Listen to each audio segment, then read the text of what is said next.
Ladies and gentlemen, good day and welcome to Baid Finserv Ltd. Q1 FY’25 earnings conference call hosted by Kiran Advisors. As a reminder, all participant lines will be in the listen-only mode, and there will be an opportunity for you to ask questions after the presentation concludes. Should you need assistance during the conference call, please signal an operator by pressing the star, then zero on your touchtone phone. Please note that this conference is being recorded. I now hand the conference over to Ms. Preeti Bhardwaj from Kiran Advisors. Thank you, and over to you, ma'am. Good afternoon. Thank you. On behalf of Kiran Advisors, I welcome you all to the conference call of Baid Finserv Ltd. From the management team, we have Mr. Raman Baid, Whole-Time Director. Now I hand over the call to Mr. Raman Baid, Whole-Time Director. Over to you, sir. Thanks, Preeti. Good afternoon, esteemed ladies and gentlemen. I extend a hearty welcome to each one of you who has joined us today for Baid Finserv Ltd. investor call, where we will delve into the financial results of the first quarter of fiscal year 2025. Before we dive into the details of this quarter, let me offer a brief overview of our company and its business model. Baid Finserv Ltd. is a non-deposit taking NBFC based in Jaipur with over 30 years of industry experience. We specialize in secured MSME loans, loan against property, vehicle loans, and few insurance products. Our vehicle loan covers tractor loans, commercial vehicle loans, and personal car loans, while our mortgage loans support both businesses and personal financial needs. We also offer comprehensive insurance products like dwelling, motor insurance, including life insurance of the borrowers, etc. Q1 FY’25 achievements. In the first quarter of financial year 25, we are pleased to report several significant advancements that underscore our strategic vision and operational success. One of the achievements is the expansion of our vehicle loan portfolio and include financing options for three-wheeler electric vehicles and three-wheeler loading vehicles. This strategic move aligns with our commitment to sustainable development and address the growing demand for eco-friendly transportation solutions. By incorporating electric vehicles into our offerings, we not only diversify our product portfolio, but also position ourselves as a forward-thinking financial institution that responds to evolving market trends and customer needs. Additionally, as a whole-time director within the promoter group, I have acquired 212,500 equity shares at rupees 44,64,400. This acquisition is intended to enhance the promoter stake in the company. Following this, the promoter shareholding has increased from 34.8% to 34.98%. We currently serve semi-urban and rural areas in Rajasthan and are expanding into Madhya Pradesh and Gujarat. Our operational branch offices have grown from 45 to 52 this quarter, with new additions in regions like Jodhpur, Pali, Osia, Balasar in Rajasthan, Agar and Devas in Madhya Pradesh, and Patan in the state of Gujarat. Financial performance in Q1 FY’25. We reported a total income of rupees 19.35 crores.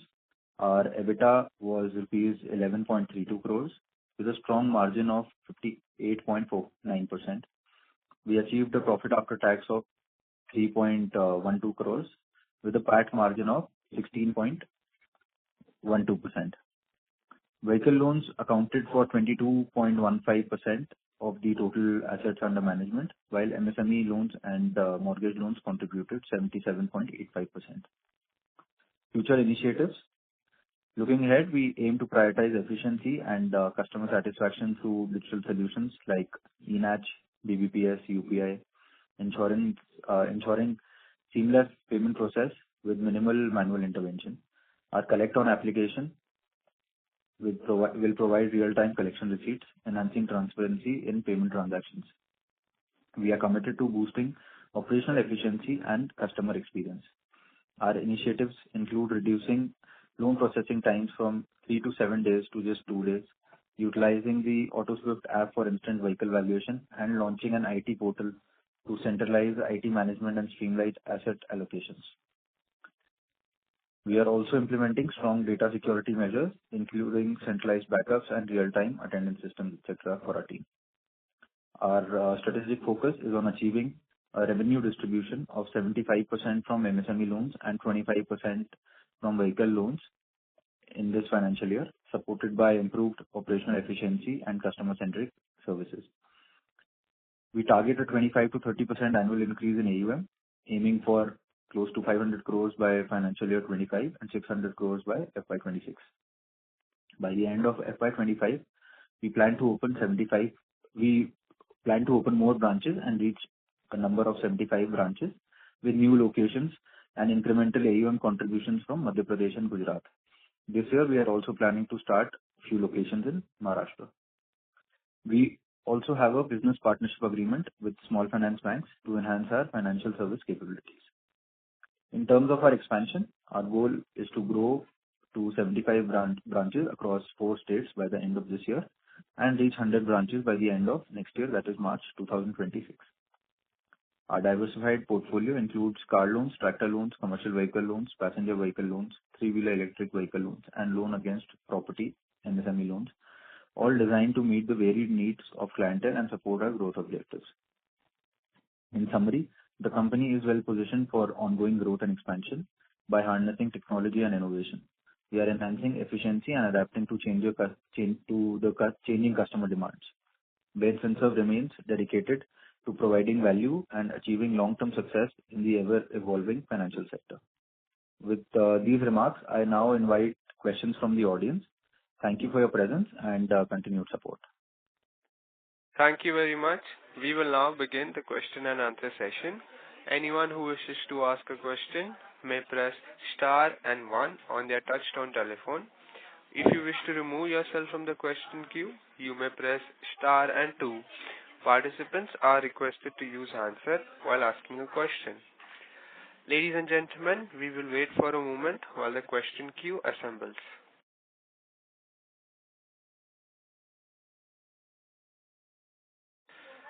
The first question is from the line of Riya Rao from Insight. Please go ahead. Hello, good afternoon. Good afternoon. So, I want to know with QIP, what would be promoter stake? Sorry, can you repeat the question, please? With QIP, what would be the promoter stake? In the QIP? Yes. So the promoter's holding is 34.98% as on date, and there is no QIP that is planned as of now. Okay, and from when we can see contribution from solar to our revenues and profitability? We are not adding solar loans as of now, but electric vehicles we have already added. We are focusing on three-wheelers, electric vehicles, and two-wheelers is what we are planning next. Solar loans, maybe next year we will target. Although the company has engaged with some brokers and some ECPs to understand what the solar loan process is, looking at the demand in rural sector and promotion of solar rooftop solar panels by the government as well. And government has added few incentives and for the retail customers as well. So we are engaging with few stakeholders about it, but not in the current financial year. All right. Thank you. Thank you.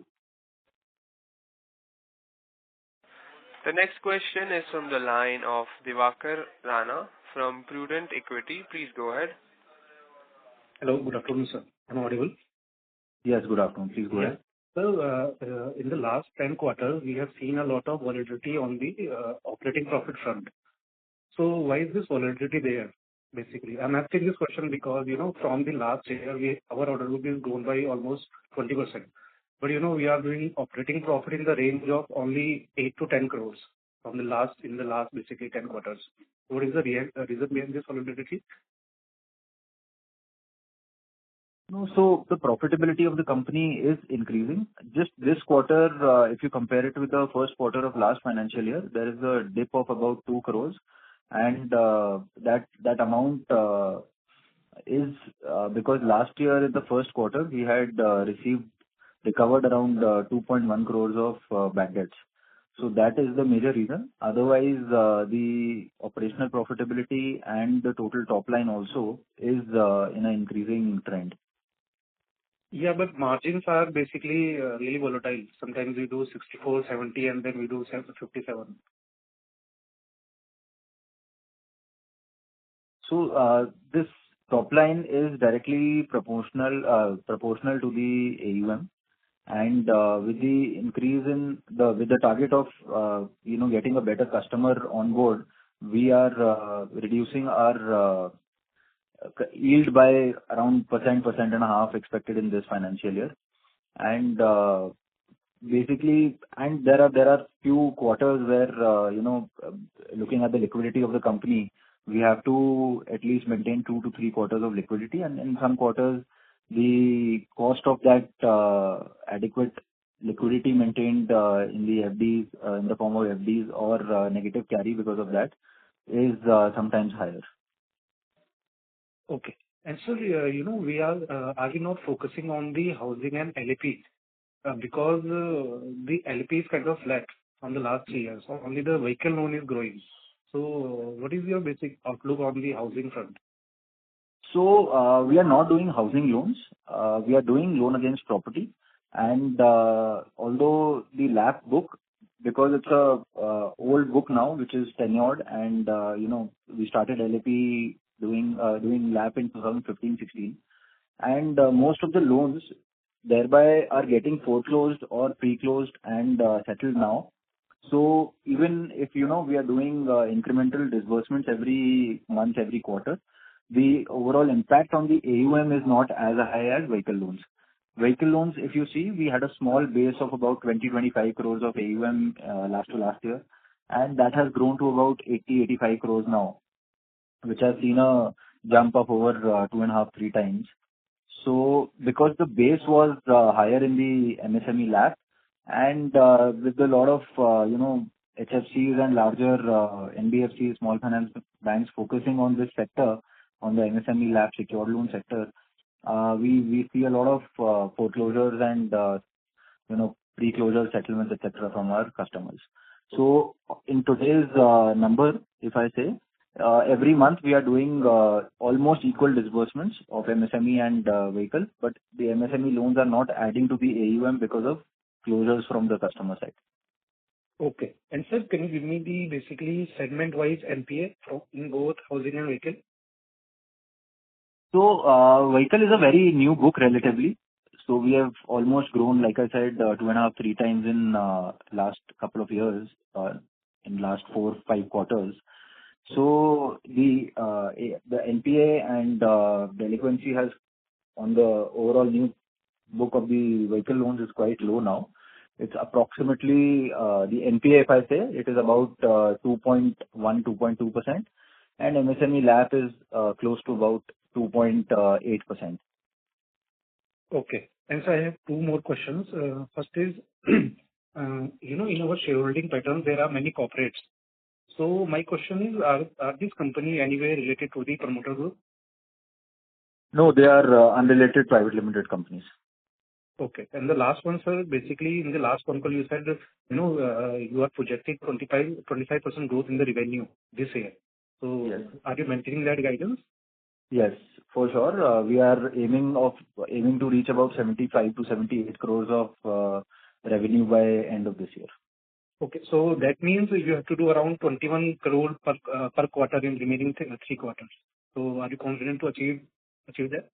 In quarter 3 and 4, with the new expansion and new branches that we have added this year, those will also contribute to the top line, and we'll be able to reach our targets this year. Okay. And that's all from my side, and sir, good luck. Thank you. Thank you so much. Thank you. Before we take the next question, we would like to remind participants that you may press star and 1 to ask a question. The next question is from the line of Vinod Gupta, an individual investor. Please go ahead. Hello. Yes, please go ahead, Thank you, sir. sir. Thank you, sir, for giving me this opportunity. So, sir, my question is, rural and semi-urban organized market is huge.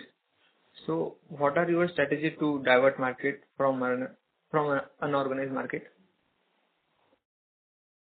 So, sir, our focus will be on the rural tier 3, tier 4 locations in the near future, because that is where the demand and, the gaps are to fulfill for us. Anyway, in the larger cities and tier 1 or 2 cities, there are a lot of banks and be it public sector banks or private banks, large NBFCs, which are already present, and it is tough for us to compete there because of the cost of borrowings and the NIMs that we maintain. But actual growth and actual demand for us and our products lies in the rural areas, and we are going to harness that in the future as well. With our strategic expansion planned in Maharashtra and further penetration in Gujarat and Madhya Pradesh, the states that we started in last financial year, we are doing pretty well there. And this year, there are more number of branches that we have planned, and they are coming up in these 2 states, which will add to our focus and add to our AUM from the rural areas. So, for instance, we are mostly targeting Nagar Palika and Tehsil level locations. In some new areas, district levels to start first, but most of the concentration is in Tehsil and Nagar Palika level villages.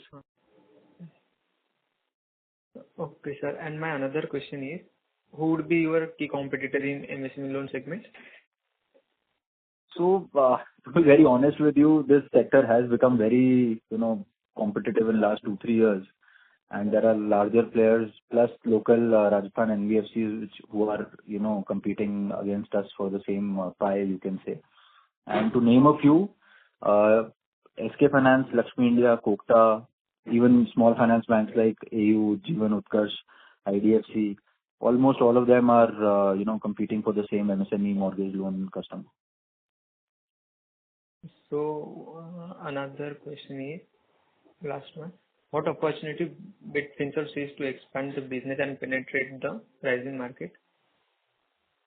Sir, I'll be very honest with you and give you my experience of last 10 years.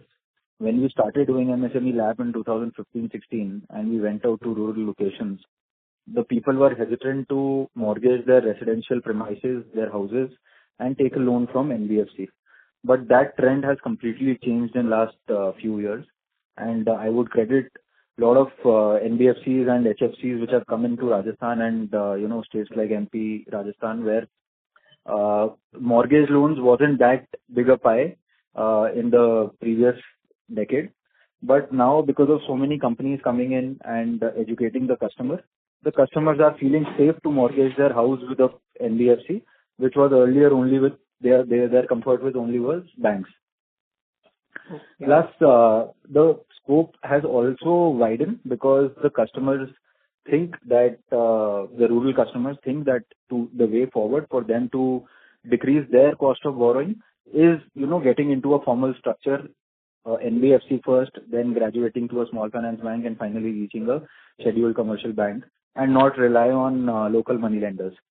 So, with that thought and so much of customer education through NBFCs, banks, RBI, the scope of the market is widening, and you will find a lot of new entrants, NBFCs, catering to these rural locations where, the scope is immense and customers are were hesitant, but now they are becoming our first-time borrowers, first-time mortgage borrowers, and increasing our AUMs. Okay. Sir, my last question is, what is your competitive strength? I think I had mentioned this earlier also, and I will repeat it again. Our competitive strength is that we as promoters, we have spent a lot of time at the ground level, working with our customers, working with our teams, getting their feedback, and implementing the changes. So, initially, all the loans in a new area are directly underwritten by the top management, and the market presence and market knowledge is very sound with us. So I think that is our competitive advantage, that we understand the customer and the teams, and through our policies we're reducing our turnaround times. Our hierarchy is very lean. It's not a very complicated hierarchy, and the decision making for any loans, their underwriting, their sanctions can be done in a very quick and swift manner. Okay, sir. Thank you, sir. Thank you so much. Participants who wish to ask a question may press star and 1. The next question is from the line of Jairaj Jain from PSV Capital. Please go ahead. Thank you for the opportunity. My first question is so in revenue performance, Q1 FY'25 was not very pleasing. So what is your outlook for the rest of the years? Sir, like I already answered this, we are targeting a revenue of 75 to 78 crores by the end of this year. And the gap in Q1 was because practically the months of April and May are very slow in terms of both disbursement collections. And June, July onwards, it starts picking up. So after this monsoons, through the, income, agriculture produce, demand in the rural sectors, and cash flows coming in the rural segment, we see Q2 to be much better than Q1. And also next Q3 will be the festive season. So there will be additional business done in these 2 quarters. Okay. Thank you for answering my questions. Thank you. The next question is from the line of Aditi Roy, an individual investor. Please go ahead. Congratulations, sir, and thank you for giving the opportunity. My question is, what are your competitive advantages? Aditi, I had just mentioned those, and I think on-ground knowledge, keeping up with the relevance in the market, understanding what our customer and the teams at the ground level require from us, the policies that we make around that. Secondly, reducing the turnaround time, approving the loans and underwriting the loans in a quick and a swift manner by keeping a very lean hierarchy and reducing the turnaround times. So, for instance, a vehicle loan with us, if the case is logged in with proper documentation, we are able to sanction the case within 1 or 2 days, and 2 to 3 days we are able to disburse those cases as well. Wherein other banks are taking much longer to give a soft sanction to these customers. Okay, sir. And my next question is, what business risk do you foresee? Sorry, can you please repeat the question? What business risk do you foresee? Business risk is what I understood you're asking. Am I right? Is that your question? What is the business risk that we see? Yeah. So, I think the increase in competition and thereby the attrition rate going up in the financial sector is one of the risks that we see. And the cost of retaining the same manpower or replacing the manpower, that is the biggest risk that we see next couple of quarters and maybe next year. Because I was reading some articles, and I've also seen HDFC banks and larger banks also reporting an attrition of in excess of 40-45%, and especially in the young age employees band. So that is the biggest risk that we see in coming future.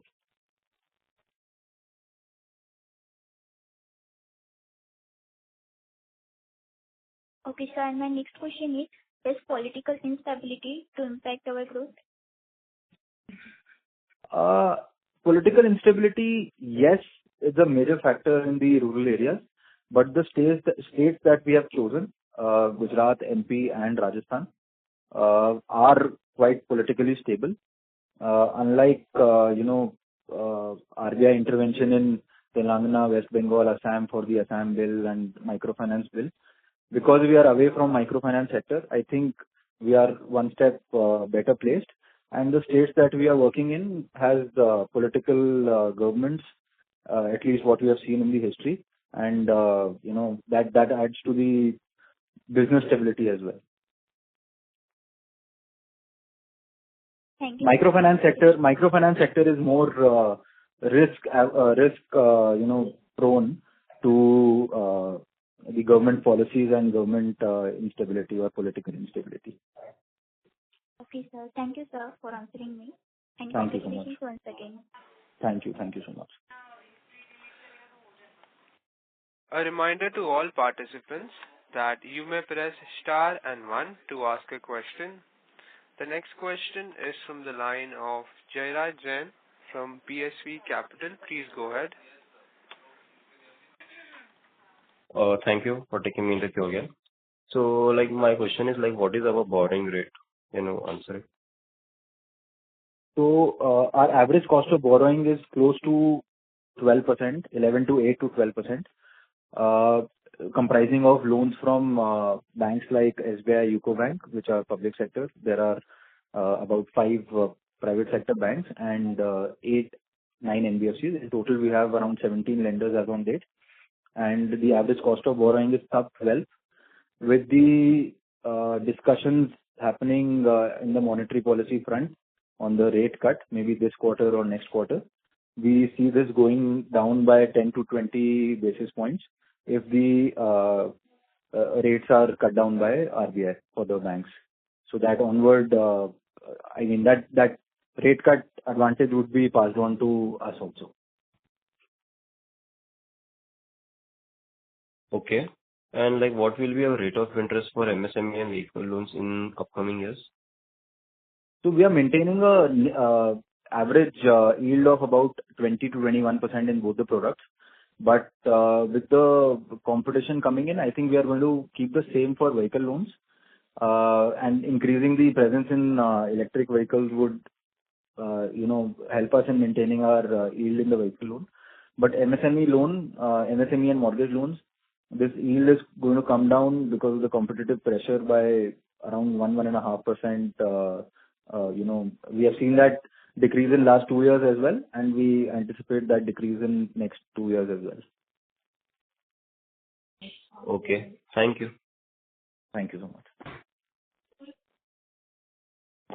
Thank you. The next question is from the line of Mahesh, an individual investor. Please go ahead. Hello. Yes, sir. Thank you for the opportunity, sir. So my first question is, what is our net NPA? Net NPA is 0.37% approximately, or to be precise, I think it is 0.37 this quarter. Gross NPA is 2.7% approximately.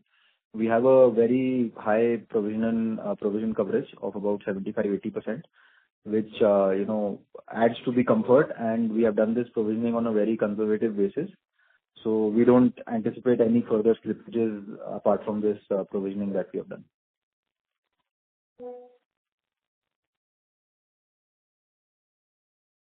Okay, sir. And what was CapEx spend in Q1 FY'25?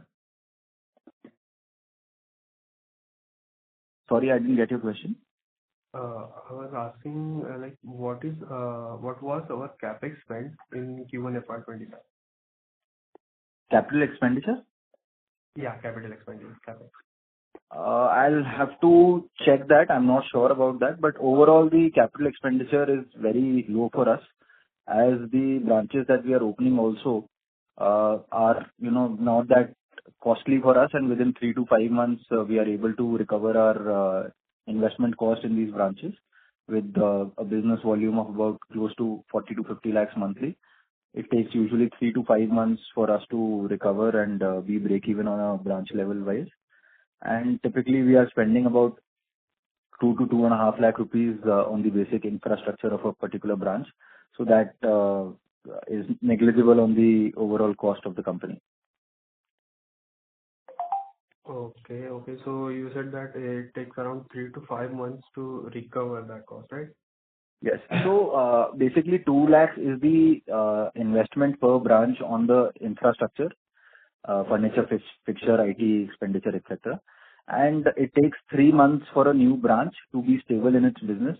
So those 3 to 4 months of staff salary or CTC is basically added to this cost. And from the fourth month onwards, once the team is stable and we are getting about 40 to 50 lakhs rupees of fresh disbursements from a particular branch, then fourth or fifth month onwards, from the fee income that we receive from these new disbursements, we are able to maintain our variable cost for the branch, the CTC and the variable costs. Okay. That was nice to have an elaborated answer. And also, can you explain some plans for FY'25 and FY'26 regarding the capex only? So the additional capital expenditure, mostly on the IT front, is going to be close to 20 to 25 lakh rupees this year and about 20 to 25 lakh rupees next year. That is on the company level because we are getting a new LOS, LMS and mobile app, complete MIS software we are changing this year. So that is going to be the cost in this year and next year on the IT. And except for that, like I said, close to 2 to 3 lakh rupees per branch that we open now.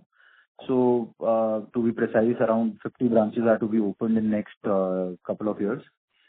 So, close to about 1.5 crores will be spent there. Oh, okay. So around 50 branches in next couple of years. Yes. Okay. We have identified locations, and we are going to open these rural branches, and we'll map it to a large city branch around that. So we are in the process of identifying these locations and finalizing these locations, and we are going to add these spoke locations in next 2 years. Okay. Got it. And my next question is, how do you see the overall demand for secured MSME and vehicle loans in current economic environment? With the looks of it and the reports published around the demand of the rural sector, I think it's going to flourish for next 2 years, if not more. And we've seen a great jump in the demand in the rural sector since 2021, since the pandemic ended. So we foresee next couple of years to be solid in terms of new demand, disbursements and collections as well.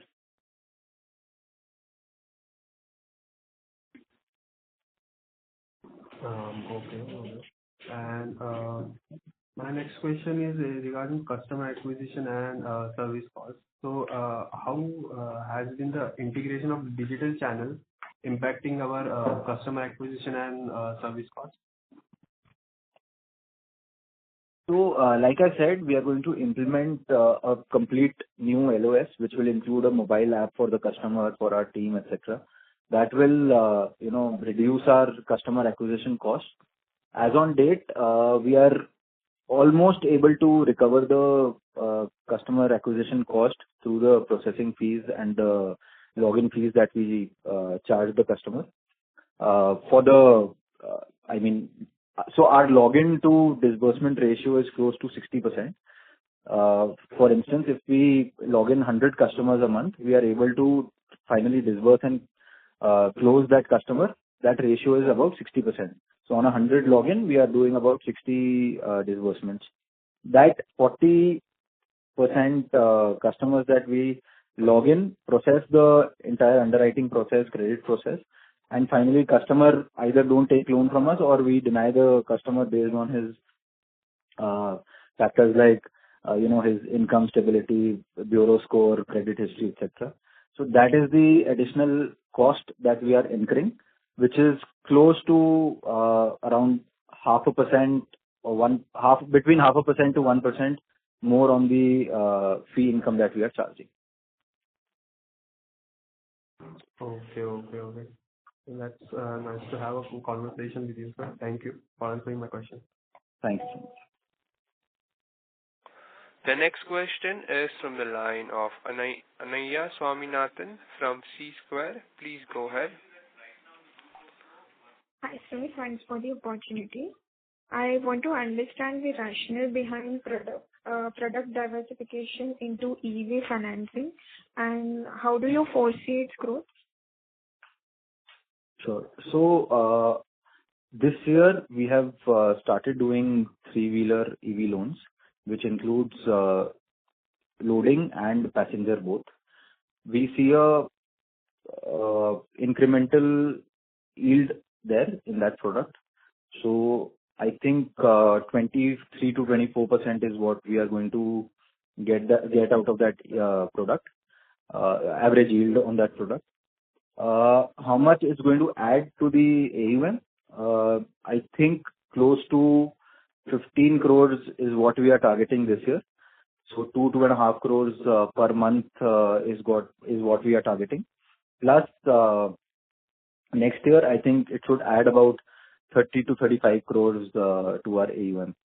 So that is what we are projecting for the EV loans. Okay, for particularly EV, right? Yes. Okay. And what were the key growth drivers in last quarter, and do you expect to continue the trend?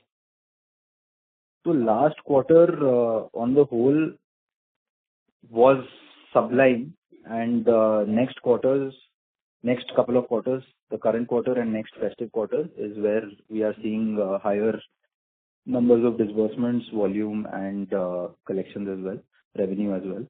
So generally, April, May, June months, because of excessive heat and release pressure from March end of the financial year, is typically on the lower side, and I think that is all across the industry. And next couple of quarters is what we are foreseeing to be much better than Q1. Right, sir. And any plans for geographical expansion? Yes. So we are adding more branches and further penetrating into Gujarat and Madhya Pradesh. Some untapped territories of Rajasthan were left, and we have opened 4 branches near Jodhpur location. So this is the current plan, and by end of this year, we aim to be present in Maharashtra with, if not many, with at least couple of branches, just to kickstart operations and be present for the next financial year and leverage the presence. Okay. Could you provide insights on the future growth after opening, like after expanding? So the new states this year will add about 100 crores of AUM. And this number, total AUM will be at 100 crores from the new states. And next year, they will add 100 crores. So by end of financial year FY'26, we are aiming for about 200 crores of AUM from MP, Gujarat and Maharashtra. So this is the growth plan from new states. In terms of our AUM, we wish to close at around 500 crores this year and 600 crores plus by FY'26. Okay, great, sir. That was helpful. Thank you. That is from my side. Thank you so much. The next question is from the line of Yash Rane, an individual investor. Please go ahead. Hello, sir. Yes, please go ahead, Yash. So my question was, can you break down the key contributors to revenue growth this quarter or year, and how sustainable are these growth drivers? So roughly 80% revenue comes from the MSME lab, about 20% comes from the vehicle loans, and some additional income in the form of fee. So broadly, product-wise, if you see, about 80% from vehicle, 80% from lab, and 20% from vehicle. And if you break that down in terms of interest income and other income, then close to 85-87%, if I'm not wrong, would be from interest income, and additional fee income plus some foreclosure charges, etc., would add to the balance. And roughly 3 to 4% would be in the form of some inventory sold or repossessed stock sold, or some bad debts recovered from NPAs or written off cases. Okay. And I have another question. How are you managing the cost of funds, and what are the strategies in a place to maintain or reduce in its current interest environment? So we are going to add a couple of banks in this quarter. We are actively talking to Union Bank and Bank of Baroda. So these two banks we are going to add probably in the month of August and September, by the end of August and September. So that will reduce our overall dependency on NBFC borrowings, which is at a higher cost. Plus, apart from that, we are also adding HDFC Bank very soon. We are in talks with HDFC Bank for a new term loan proposal. They are yet to receive a confirmation from their side if they can go ahead and fund a small NBFC, because earlier their policy was for 500 crores plus AUM NBFC only. So we are talking to them. If that pans out, then these three large banks will add to our borrowing profile. So we will be able to get the cost down by 10 to 15 basis points on the overall cost. Plus, we are expecting at least one or two rate cuts by RBI in this financial year. So that will also add to reduction in our cost of borrowings, because all the borrowing from banks mainly, or NBFCs which are at floating rate, they will also pass on the benefit to us. So 10 to 15 basis points on the overall cost of borrowing is our target to reduce in this financial year. Okay, sir. Thank you. That's it from my side. Thank you so much. The next question is from the line of Divakar Rana from Prudent Equity. Please go ahead. Yeah. Hi, sir. I had only one question remaining. So, sir, can you give me the segment-wise growth in FY'25 and FY'26, both in housing and vehicle? So, vehicle loans, we are targeting to close this year by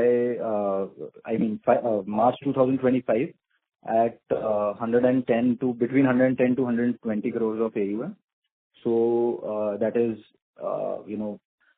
80 crores is approximately what we are today, and about 40-45 crores will be added in the current financial year. In the mortgage loan, so our target is quite high, and we have added new teams as well. But like I mentioned already, the pressure on the pre-closures and customers coming in and closing their accounts is quite high at this moment. So the kind of